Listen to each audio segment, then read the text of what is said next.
God, where are you, is the theme of today. Did anybody see God this morning? I did. God woke me up at 5 a.m. so I could go to the basement and pull the quilt that I finished last night out of the washer so it can dry, because I don't want to put it in the dryer. It should have been out of the washer last night. I saw God again this morning, driving down 696, when I saw, how many snowplows did you see on the way to church today? I saw 5 till I got to Ferndale, and then there were 4 on Woodward. 4 snowplows northbound Woodward, and Ferndale was rocking it this morning. Novi, not so much, but I see God in nature. That's where I see him. And Brenda approached Wendy, Lisa, and I a Wednesday night after class, and I can't remember if it was late September or late October, asking one of us if we would be a speaker today. For the first time in my life, God closed my mouth. I did not say a word. I did not say a word. Lisa didn't even make eye contact. Wendy did all the talking.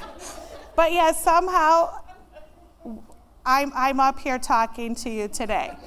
So God has a way of getting you to do what he wants you to do.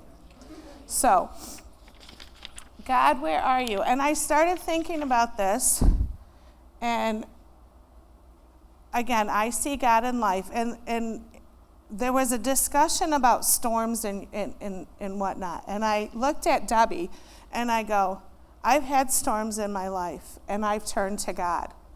So these are very personal and dear stories, and I will try my hardest not to break down and cry. I didn't do very well Monday or Tuesday, but I got through it last night without a tear. So hopefully we'll get through this. These are just the same scriptures that Wendy just read. As a teacher, I have objectives. So my objectives are, before the storm, what is our foundation? During the storm, those are our trials and tribulations. And after the storm, now what do we do when the storm is over? Do we turn our back on God? So my foundation is my family. This is when I was in 2nd grade. It's my first communion, and no, I'm not promoting Catholicism, but that's what my background is. My mom passed away last month. This is the only picture we have of all 6 of us kids with my mom and dad that we could find. And because my brother is behind my sister, I didn't even use it at my mom's funeral. But obviously we all went through pictures, and nobody had a picture of us 6 with mom and dad. So I am very blessed. My mom and dad would have been celebrating their 62nd anniversary next week. It wasn't always easy for them, trust me. It was a rocky road. But their faith was instilled in me, which in God's way got me here today. So again, I'm not promoting Catholicism, but that is my background. Seek first the kingdom of God and all his righteousness, and all of these things will be added unto you.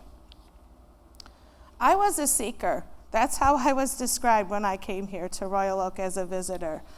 But my background, I was very involved in our parish growing up.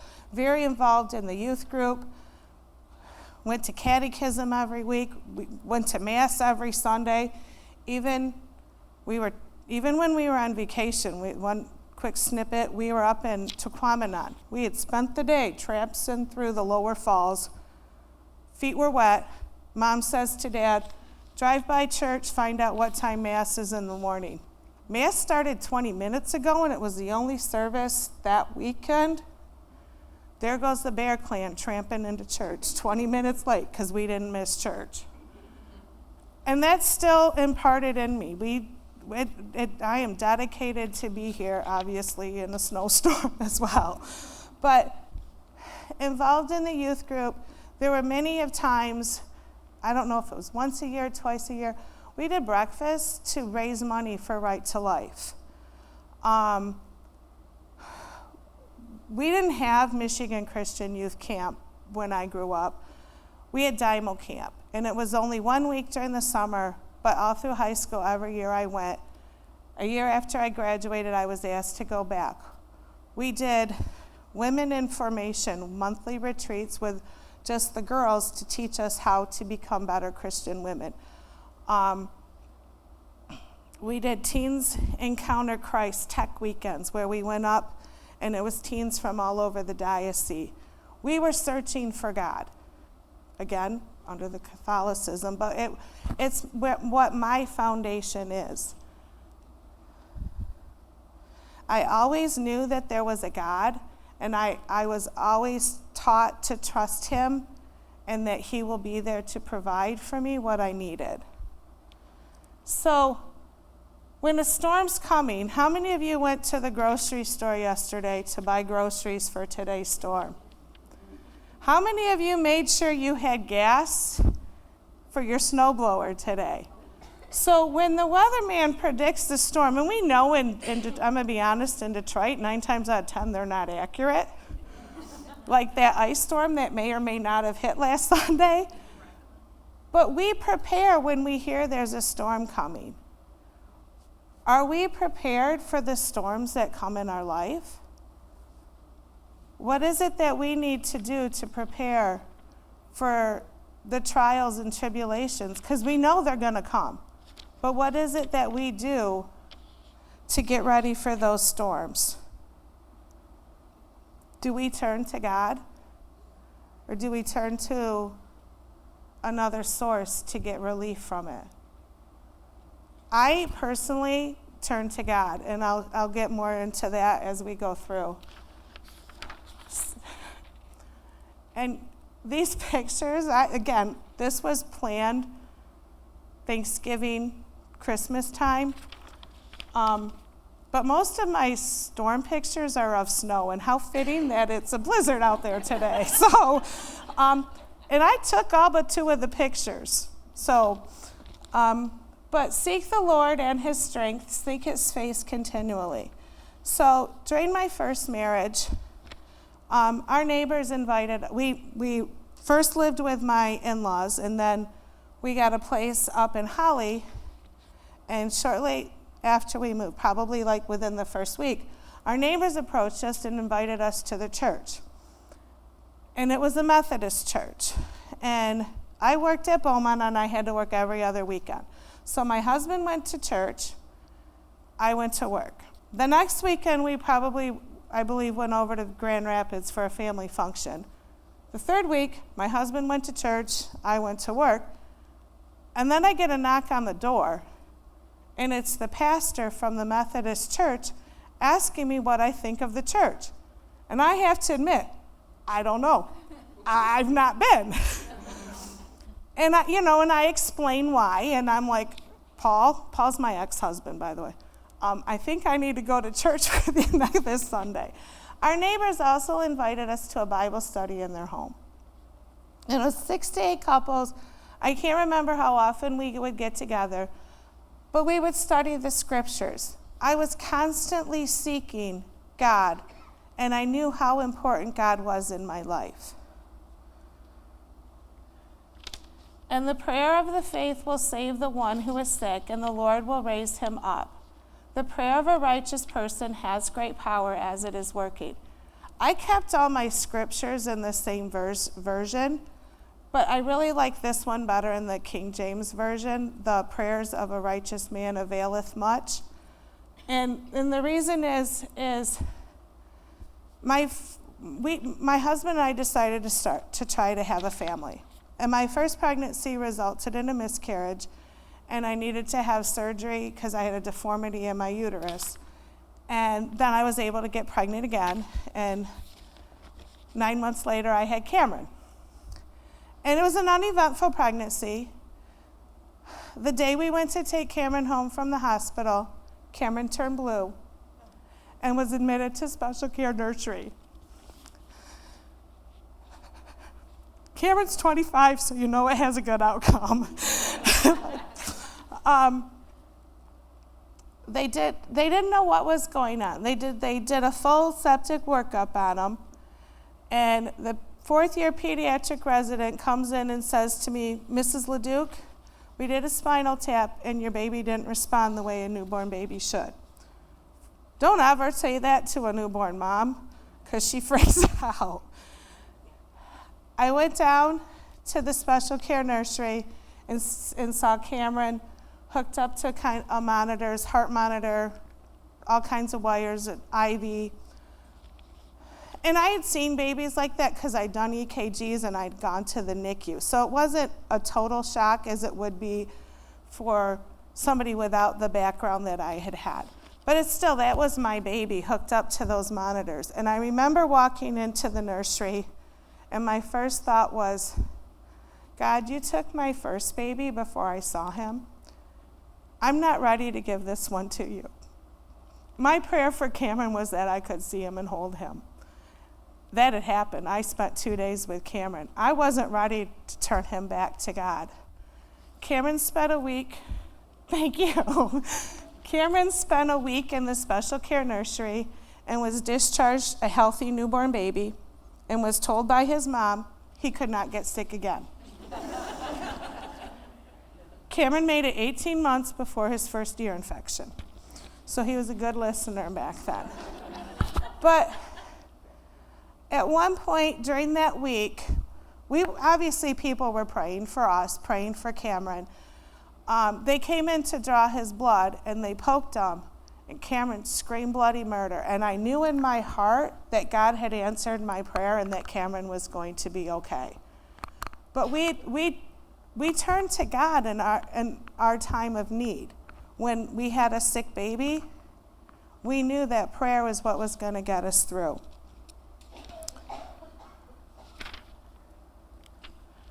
When the righteous cry for help, the Lord hears and delivers them out of all of their troubles.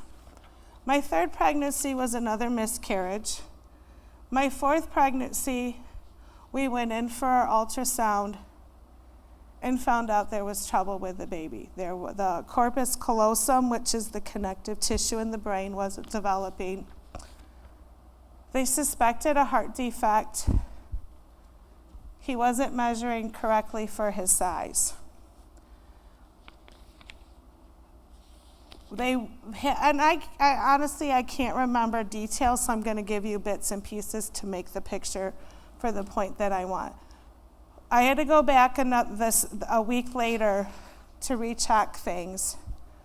I can't remember if it was the first or second ultrasound we were offered an amniocentesis.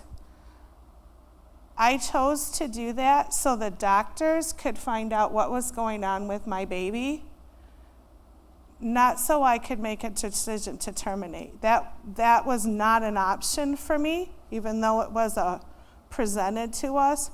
But I needed the doctors to know everything they could about my baby so that I could take him home when it was time. So we then had what's called a multidisciplinary meeting. Well, I think it was one of those, first back up, one of those two ultrasounds, the ultrasound doctor said to us, there's two things wrong with your baby. There's a 50% chance, greater than 50% chance of severe mental retardation. My oldest brother is cognitively impaired. I can't imagine my life without him. I worked in the telemetry department. My husband was a nuke med tech. We had medical information. His brother was a family physician. My sister is a NICU nurse. I have a very loving, supporting family. I honestly, I'm not sure where my ex-husband's family stood in all of this, but to terminate that pregnancy was not an option for me. We were offered that, but I couldn't make that choice. It wasn't my choice when the baby died. If the baby died, that was left up to God. So we had this multidisciplinary meeting. The heads of ultrasound, the head of maternal fetal medicine, the head of genetics, there were one other head of a department, couple residents, genetic counselor, a social worker, and we're asking for prayers because we have this big meeting. We take my brother-in-law, the physician. We take my sister, the NICU nurse. But the family's all praying for us. My sister Carol, who's not the NICU nurse, prayed, God, I just need to see the writing on the wall. I want to know what's going on. I just need to see the writing on the wall. The medical staff met before we went into the room. We're called into the room and they're presenting each of their findings one at a time. I glance over, there's a whiteboard. There's all this writing on it. I'm drawn to it, I keep turning to look, and I realize that's me and my baby written on the wall. God answered my sister's prayer. They forgot to erase the whiteboard. The meeting ended with, well, you don't want to know what you're having? Because I wanted to be surprised if it was a boy or a girl. We had decided before the ultrasound. And we answered, well, we know now. And they're like, well, what do you mean? I go, well, it's written right over there. We had this other amnio, a fish, and it said XY. So we knew we were having a boy. But God answered that prayer. The writing was on the wall. Fear not, for I am with you. Be not dismayed, for I am your God. I will strengthen you. I will help you. I will uphold you with my righteous hand. We needed to trust God with our baby. And I remember at one point praying, God, he's not ready for me to be his mom. He needs you. But when he's ready, let me know and I'll graciously accept him. We had people all over the country praying for us. The decisions that we had to make, I needed to trust God to give us strength to get through the pregnancy. I needed strength to endure. And I kept trusting God that he would provide what we needed. I was only asked one easy question about my baby. And that was, do you want to hold him? And of course the answer was yes. During that our God is bigger than any storm that we could encounter. Be strong and courageous. Do not fear or be in dread of them. For it is the Lord your God who goes with you. He will not leave you or forsake you. During that pregnancy, we were still attending the Methodist church, and we had become members at this point, so we were regularly attending. At some point during the pregnancy, there was a sermon on don't worry. This is 22 years ago, and I can remember the title of a sermon. I don't remember the details, because I remember saying to the pastor afterwards, how can I not worry about this baby? I don't know if I'm planning to bring him home or if I'm going to be planning a funeral. Each month we would go for an ultrasound and there would be something added to it. It went from bad to worse. But I still needed to trust God that he would give me what I needed to endure what was to come. The eyes of the Lord are toward the righteous, and he hears our cry. After I delivered the baby, I remember one of the doctors asking us, how did you guys get through this? Because to be honest, there was 4 doctors in the practice. One of them I kept seeing. I was supposed to see all 4, but I kept seeing the same one. I don't think the other 3 understood why I continued with my pregnancy, knowing that it was not a healthy baby. And I looked, and this was not that doctor. This was one of the doctors that didn't understand why we continued. And I looked at him, I looked at Paul, I looked back at the doctor, and I said, you would not believe the people that have been praying for us. And then he admitted he was a preacher's child. And I still don't get that. How can you not trust God? You know, that just, it baffles me. Because I grew up Catholic, though, but I grew up with a family that believed in God. And that's where my foundation is. So we need to remember to keep asking God for his guidance during our storms. We need to be specific. My prayers for my son, and we named him Brandon before he was born. I didn't want him named Brandon because I had a nephew, Brennan. And I knew Brandon and Brennan were too close together. But my husband says to me, God told me his name was Brandon. How do you argue with that? You can't. So my prayers for Brandon was that I could see him, I would hold him, I could tell him I loved him, and that he was born alive. I wanted him to be born alive so I could see him and hold him and tell him I loved him. And we know that all things work together for good to them that love God and to them who are called according to his purpose.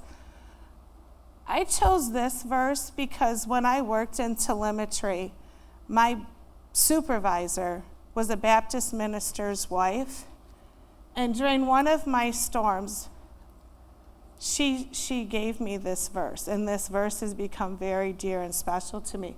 So all things are going to work together for good if you love God. He will get you through it, and he will get you to where he wants you to be.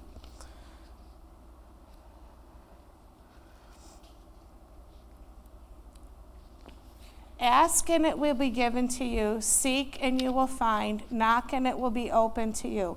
For anyone who asks receives, and the one who seeks finds. And to the one who knocks it will be opened. Or which one of you, if his son asks for bread, will give him a stone? Or if he asks for a fish, will give him a serpent? If you then, who are evil, know how to give good gifts to your children, how much more will your Father who is in heaven give good things to you, to those who ask him? God answers our prayers. We need to ask. We need to be specific. Sometimes he answers with a yes. Sometimes he answers with a no. And sometimes he answers with a not now. You'll need to wait. But he always answers. It's always in his timing. It's not in our timing. Many are the afflictions of the righteous, but the Lord delivers him out of them all. Each of us have our own personal storms. For me, my storms was losing my son. It was a divorce. My current storm is dealing with my husband's health issues. I remarried Cary. He has chronic health issues. I was talking with my sister Marianne, and I'm like, that's kind of Cary's storm. And she's like, no, that's yours too, because you're dealing with them. And those who know Cary know that that's not an easy storm to get through. And sometimes you can be in a storm, and then another one sneaks up on you, and you don't ever know. But you always got to be prepared, and you always got to trust God that he's going to get you through it. So your storms might be the loss of a loved one, grief, illness, a personal illness, divorce, financial strains, raising a special needs child. There's a variety of storms. I didn't list them all. Those are the ones that just came to my head. But no matter how big your storm is, God is there and will provide for you what you need. You just need to ask him, and you need to be willing to listen and hear what he has to say for us. I can't imagine going through my life without a God to take care of things for me. We walk by faith, not by sight. God answered my prayers for Brandon. Brandon was born probably 6 weeks early in an attempt to save his life. We had another ultrasound. He had corpus callosum, the agenesis of the corpus callosum. He was diagnosed with hypoplastic left heart, which is the left side of the heart isn't able to do its job. Brandon would have needed to have open heart surgery very soon after his birth, but he needed to be 5 pounds to have open heart surgery, and Brandon wasn't growing inside like he should have been. The last ultrasound showed that he had cysts and/or holes in his kidneys. After that ultrasound, I had a trip to U of M. The day that the tornadoes hit Hamtramck, I was on my way to U of M. There wasn't much that they could do for Brandon. So I was transferred back to Beaumont on a string of prayer. God, I just need him to be alive. I want to hold him. I want to see him. I need to tell him I love him. After another ultrasound, it was decided that my doctor wanted to deliver right away. I was not ready for that, so we compromised. I would go twice a week for what's called fetal stress testing to determine if he was starting to demise. And these are my words after the fact, not in the situation. So my parents are full-time RVers. They're in Grand Rapids. They happen to be camping at Walden Woods Campground, which is at US 23 and M59. I was living in Holly. They came to visit, and I said, I have this non-stress test at the hospital today. I said, do you want to come? And they weren't sure.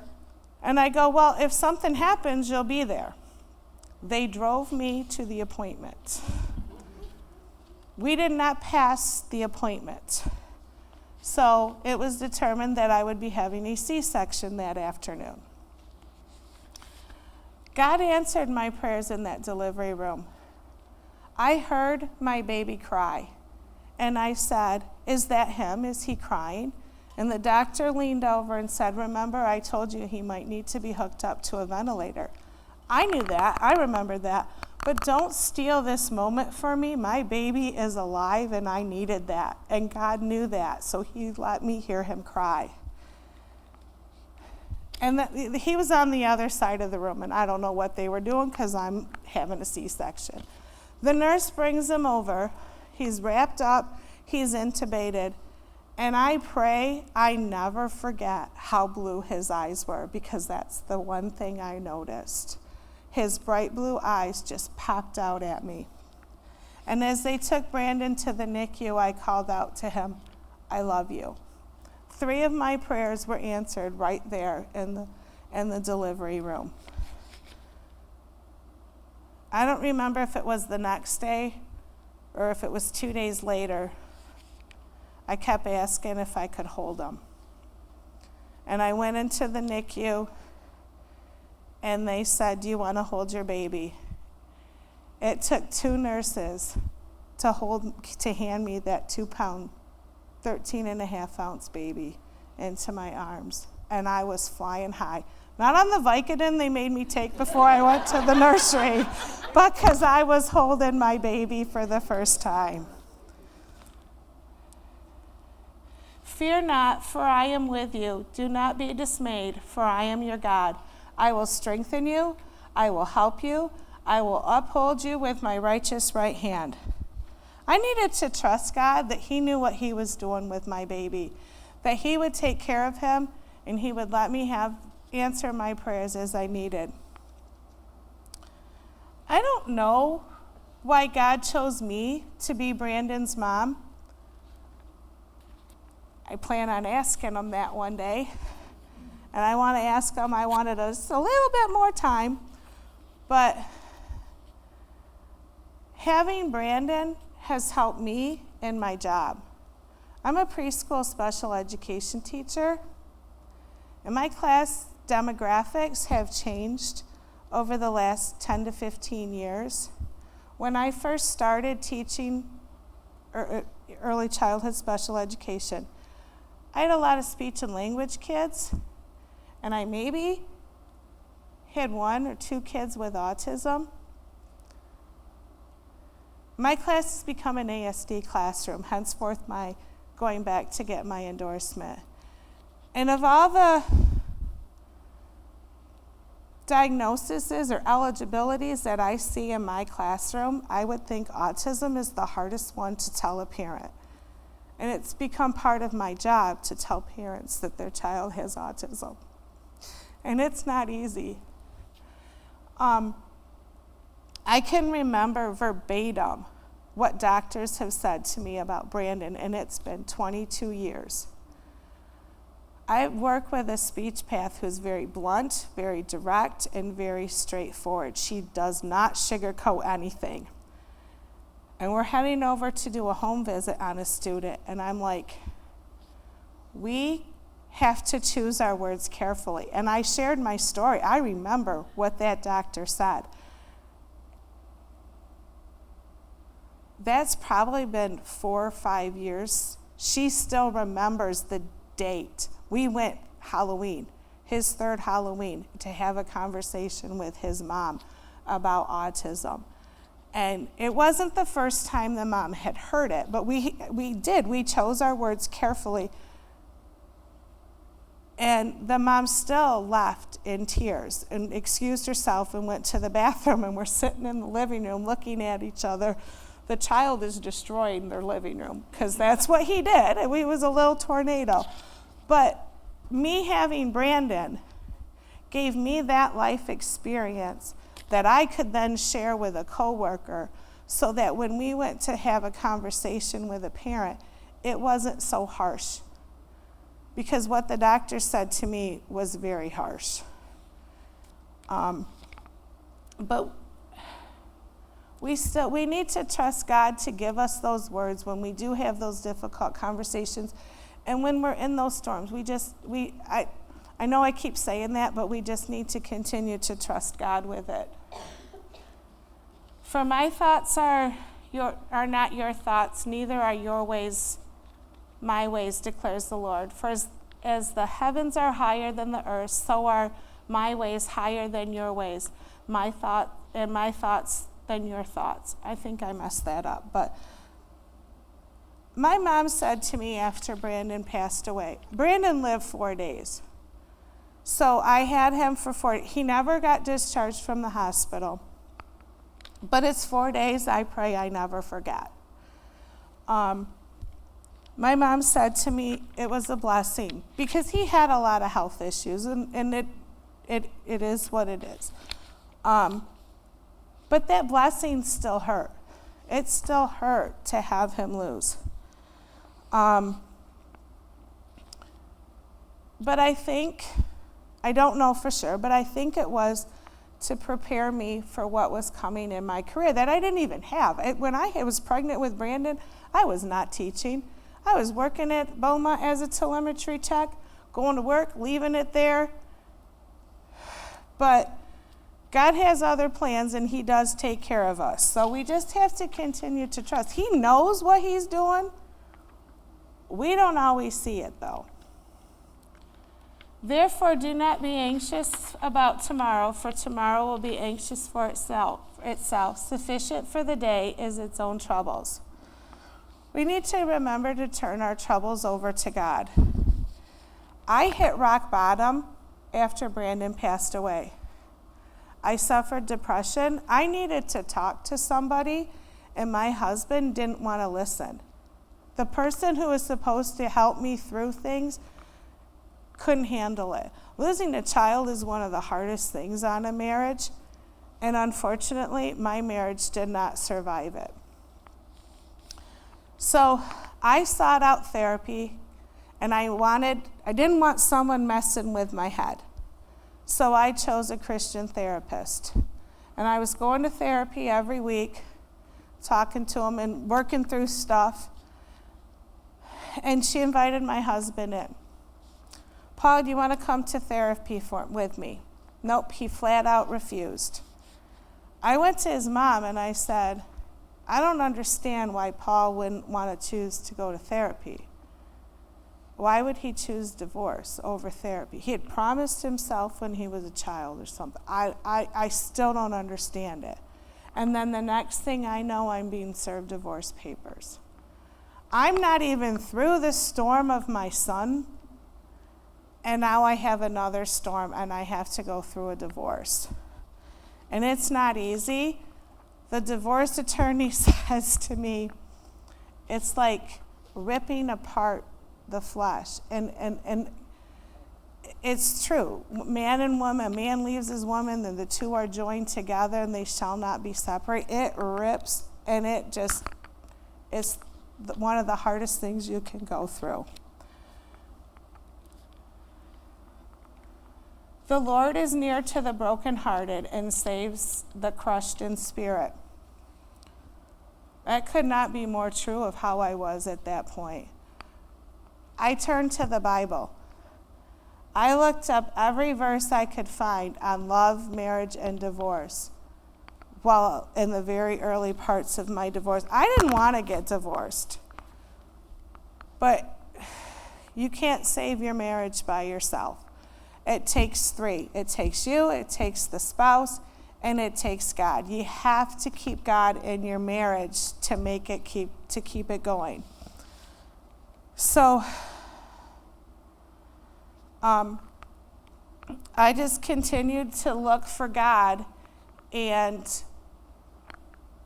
I made a promise to my manager at the hospital that no matter what I did, I'd be able to look myself in the face in the mirror in the morning. I couldn't be one of those sneaky, devious, out to get you divorced people. The Lord is my strength and my song. He has become my salvation. So in the midst of my divorce is when Marty started working in telemetry. And the department expanded. There was 5, 8, 9 people, whatever, that joined. Marty and I worked the day shift together, and Christmas is coming, probably 2 weeks before Christmas. Marty kept asking me to come to his family for Christmas dinner. It was my first Christmas without Cameron. And I kept telling Marty no. I had to work Christmas Day. Cameron was with his dad for Christmas. Christmas morning, about 9 or 10 o'clock in the morning, I finally said to myself, if he asks one more time, Peggy, just say yes, because it's better than spending Christmas alone. 9 or 10 o'clock in the morning, Marty asked me to Christmas dinner. And I turned and I looked at him. I was over this way, and I said, are you sure your mom won't mind? Marty picked up the phone, called his mom, and said, one more for dinner. It's Christmas. I can't even go to Meijer and pick up something to take for Christmas dinner. And Lisa laughs at me. I felt like this stray puppy Marty brought home for Christmas dinner. But that's the Manis family. They just take in. Lisa was not there. She was at Christmas with her husband's side of the family that year. So it was Betty and Ernie, HP and Joe Gentry were there, Helen Ward were there, Ron May and his 2 daughters, and Marty and I. And then I go into the kitchen and I start helping with the cleanup, and Betty's like, Peggy, I didn't invite you to maybe that was Easter. I didn't invite you to do my dishes. And I said to Betty, I go, my mom would not be happy if I didn't help with the dishes. That's just the way I was raised. But that going to the Manises for Christmas dinner is they then started taking me in. And then when Marty moved to Florida, is when I met Lisa. But Marty kept telling me all along, Peggy, you need to meet my sister Lisa. You both like to go to church. You both have 5-year-olds. You just need to meet each other. You guys would be good friends. And he was right. Lisa and I became very dear friends. And she shared this story. She missed one part. Before we went over for the Bible study for my baptism, there were pamphlets back out here on what is the Church of Christ. I was baptized twice as an infant in Catholicism because I had some ABO and blood incompatibility, so they baptized me in the hospital, and then I got baptized again at the church. Or sprinkled, I guess would be the better description of it. But the pamphlet out here, I looked up every verse on that pamphlet, and I went to Lisa's house with like a page and a half of questions. Yeah, so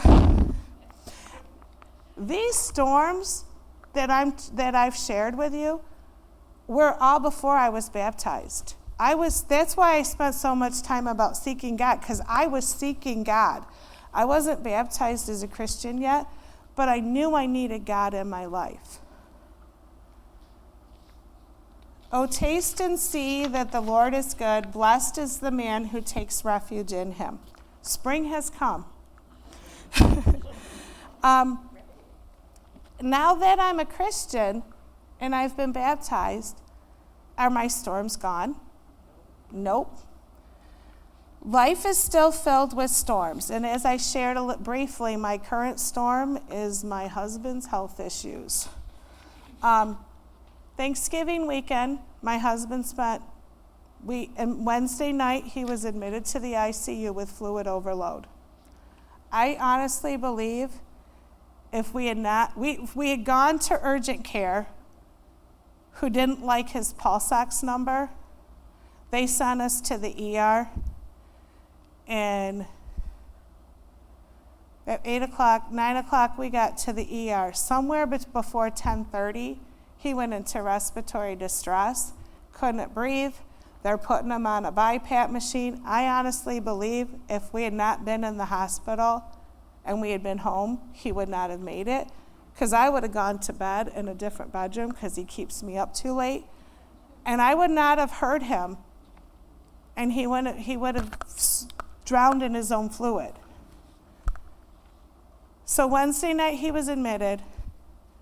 Friday morning he was discharged. My family celebrates Thanksgiving/Christmas the Friday after Thanksgiving. Mom had called that week, and she's like, well, I can't make it to Thanksgiving because they're putting me to bed. They were treating Mom with fluid overload. She had been in an assisted living.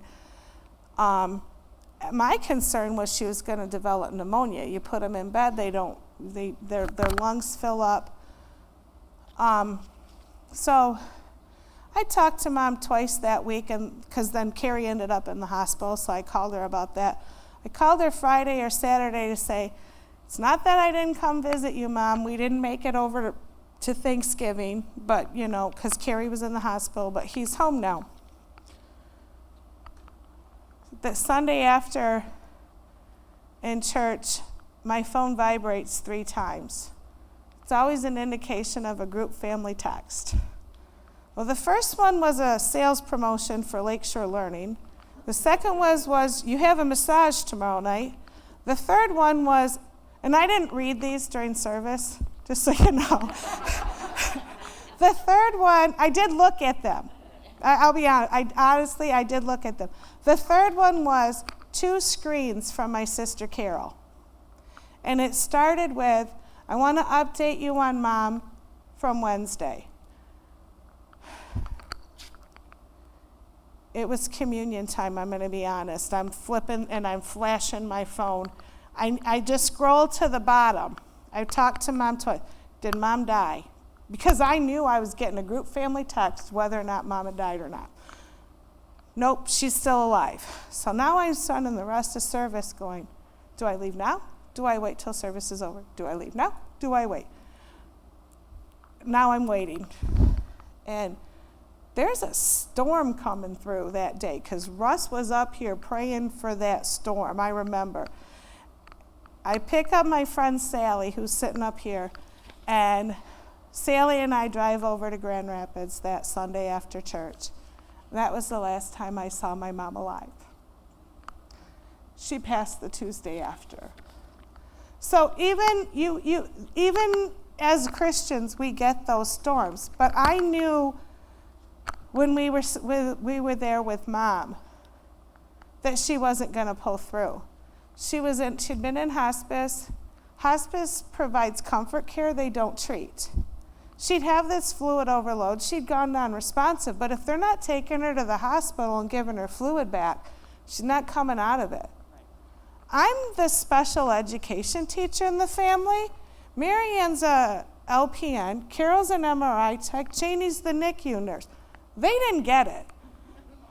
They thought Mom was coming back out because she'd come out of it before, but she'd always gone to the hospital, and this time she didn't. So, again, God took care of Mom. She's not suffering. She's not in pain anymore. And they had her bedroom door closed. They had the hallway door closed. You could hear her halfway down the hall, couldn't you, Sally? She was moaning and groaning in pain from whatever.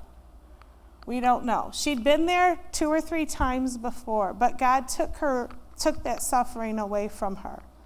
And we know, my family knows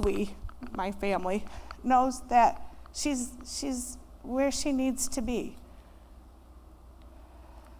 And God is good through all of that. He will take care of us.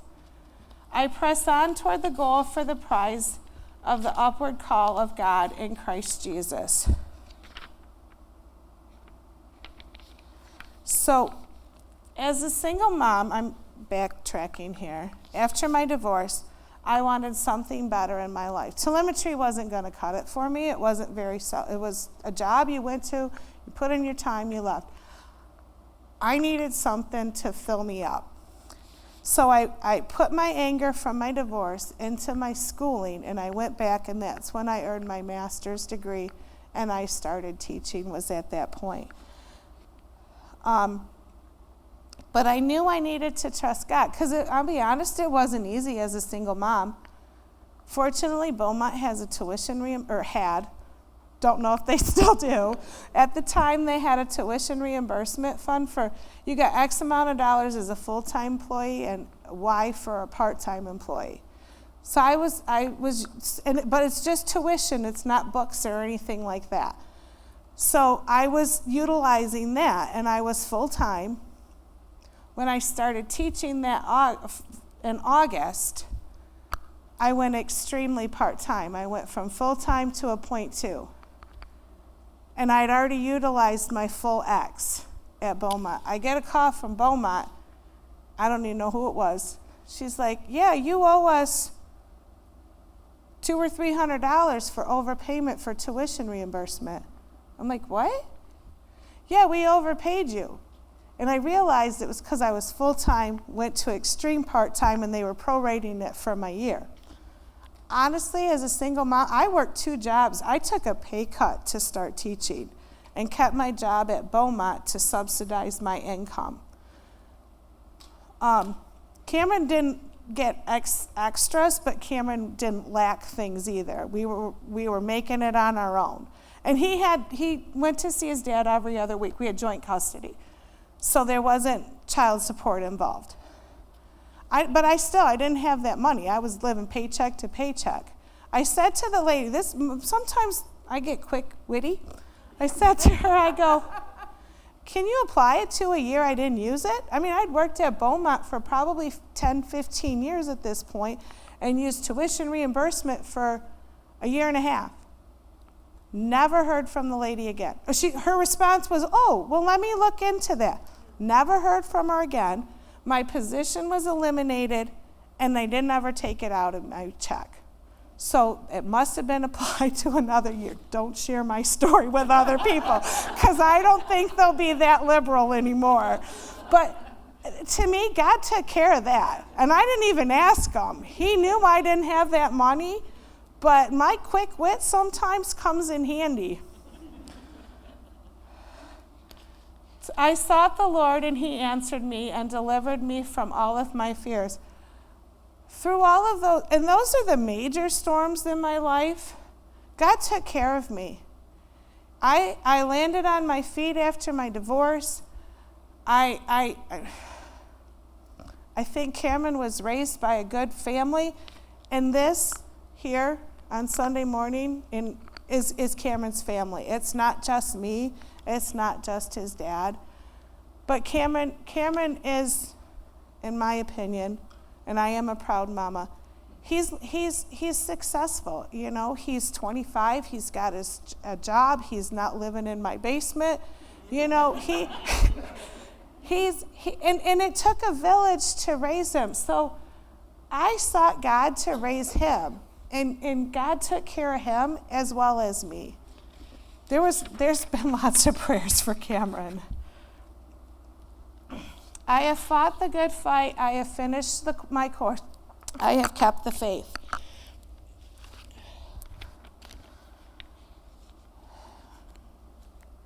When it's my turn to go, I want this verse. I want God to say, Peggy, you fought a good fight. You finished the course. You kept your faith.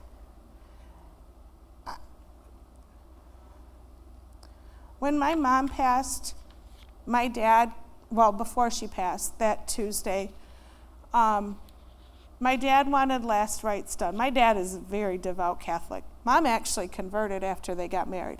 Dad wanted last rites. So they called the parish priest. He came in, did last rites. Mom opened her eye and gave the stink eye to Carol in the middle of it.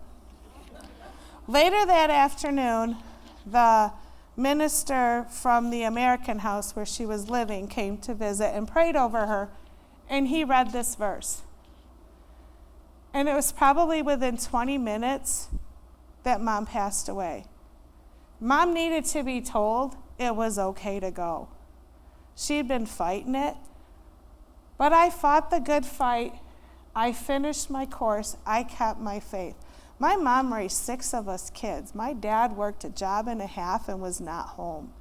She fought her fight, and Dad was not an easy person to live with. You can all ask Carol because he's living there now. But I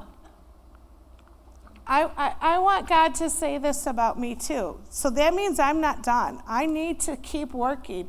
I need to keep fighting. I need to keep Bible studying. I need to keep building my faith and trusting God to get me where He wants me to be. This poem's been around forever, and it's not scripture, I'm aware. But one night I had a dream. I dreamed I was walking along the beach with the Lord, and across the sky flashed scenes from my life. For each scene, I noticed 2 sets of footprints in the sand. One belonged to me, and the other to the Lord. When the last scene flashed before us, I looked back at the footprints in the sand, and I noticed that many times along the path of my life, there was only one set of footprints. I also noticed it happened at the very lowest and saddest times of my life. And this really bothered me, and I asked the Lord, why? Lord, you said that once I decided to follow you, you would walk with me all the way. But I noticed that during the most troublesome times of my life, there's only one set of footprints. I don't understand why in the times I needed you most, you would desert me and leave me. The Lord replied, my precious, precious child, I love you and I would never leave you during your times of trial and suffering. When you saw only one set of footprints, that was when I carried you. And I know God has carried me through my trials and storms. When I looked this up online, apparently now they may have an author, but there's 2 of them, so my version says author unknown. But God carries me through those storms. And He can carry you too. You just need to ask Him, and He will be there. So that's all I have for you, ladies.